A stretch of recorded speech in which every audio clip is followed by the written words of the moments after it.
ST महामंडळानं स्वच्छतेसाठी प्रत्येक प्रवाशाकडून 2 रुपयांचा अधिभार आकारण्याचा निर्णय घेतला असला तरी प्रत्यक्षात बस स्थानकांवरील परिस्थितीवरती प्रश्नचिन्ह उपस्थित होत आहे। जळगाव जिल्ह्यामध्ये अनेक ठिकाणी अस्वच्छता, पिण्याच्या पाण्याचा अभाव आणि निकृष्ट सुविधा असल्याची तक्रार प्रवाशांकडून केली जाते।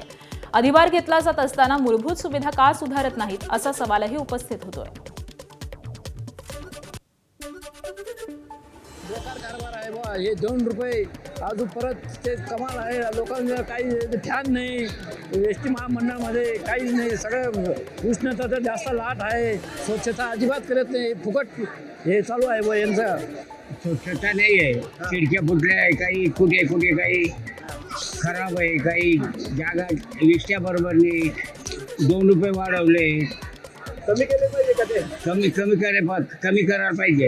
इथं तर सगळीकडे कचरा पसरलेला आहे आणि ते शौचालय असतात ते बी खूप खराब आहे, वास येतं। बस स्टँड पर्यंत वास यायला लागलंय।